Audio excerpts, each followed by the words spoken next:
Hello hello students. आज मैं आपको जो टॉपिक के बारे में बता रहा हूँ, रिपोर्ट। आपकी थर्ड यूनिट पूरी रिपोर्ट पर ही बेस्ड है। रिपोर्ट तुम लोगों ने ऑब्वियसली फर्स्ट सेम में पढ़ा हुआ है, क्या what is report and types of report. लेकिन आपके इस पीपीसी वाले में पेपर में रिपोर्ट को लेकर ये कहा गया है कि जितने भी मैनेजमेंट के लेवल होते हैं उनमें रिपोर्ट किस तरह की होती है। मैनेजमेंट के लेवल आपको पता है, टॉप लेवल, मिडिल लेवल और लोअर लेवल। तो इन तीनों लेवल के लिए रिपोर्ट कैसे तैयार की जाती है, जैसे मैं सबसे पहले एक बार आपको पहले ही बता चुका हूँ कि report is a very important for all organisation. मतलब जो रिपोर्ट है हर एक ऑर्गेनाइजेशन के लिए बहुत ही ज़्यादा इम्पॉर्टेंट है।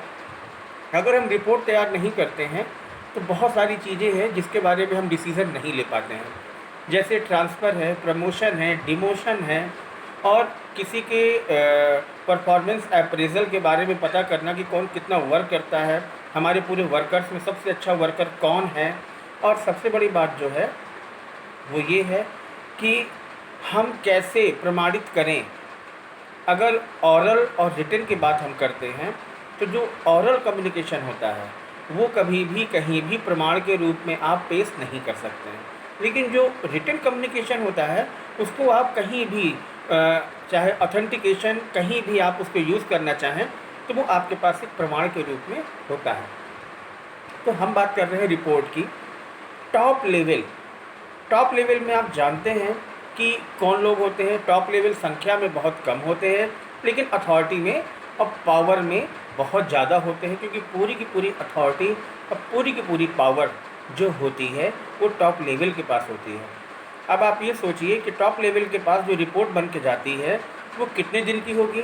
वो ज़्यादा से ज़्यादा दिनों की होती है, जैसे मंथली हो सकती है, क्वार्टरली हो सकती है, हाफ ईयरली हो सकती है। और वो जो रिपोर्ट बन के जाती है वो टॉप लेवल के लिए बनती है। इसके बाद हम बात करते हैं मिडिल लेवल की। आपको पता है कि जितना भी मैनेजर्स हर डिपार्टमेंट के होते हैं वो सभी के सभी मिडिल लेवल में आते हैं। जितने भी डिपार्टमेंट हैं हर डिपार्टमेंट का एक हेड होता है, और जो डिपार्टमेंट की रिपोर्ट बनाता है, जो डिपार्टमेंट हेड के पास रिपोर्ट जाती है, जैसे आप सेल्स की हम बात करें, सेल्स डिपार्टमेंट है तो जो सेल्स मैनेजर है उसके जो असिस्टेंट हैं वो लोग रिपोर्ट तैयार करते हैं, और रिपोर्ट तैयार करके उसको अपने सेल्स मैनेजर तक प्रोवाइड करते हैं, और फिर सेल्स मैनेजर जो है वो टॉप लेवल तक प्रोवाइड करते हैं अपने सेल्स की रिपोर्ट। अब सेल्स में क्या क्या चीज़ें हो सकती हैं, हमारे कितने ऑर्डर पेंडिंग है, हमारे कितने ऑर्डर अभी बनाने के लिए बचे हुए हैं, और हमें कितने ऑर्डर अभी पूरे करने हैं, या कितने लोगों के ऑर्डर अभी हमारे पास एग्जीक्यूट नहीं हुए हैं, एट्सेट्रा। मतलब सेल्स से रिलेटेड जितनी भी चीज़ें हैं वो पूरी की पूरी हम इसमें रिपोर्ट कंप्लीट करते हैं। जैसे अब आपको मैं लैपटॉप में दिखा रहा हूँ, preparation of report for management levels. इसमें 3 लेवल दिए हुए हैं। पहला दिया है टॉप, फिर मिडिल और फिर लोअर। ठीक है, मतलब ये 3 लेवल के लिए रिपोर्ट हम तैयार करते हैं। अब हम बात करते हैं टॉप लेवल की।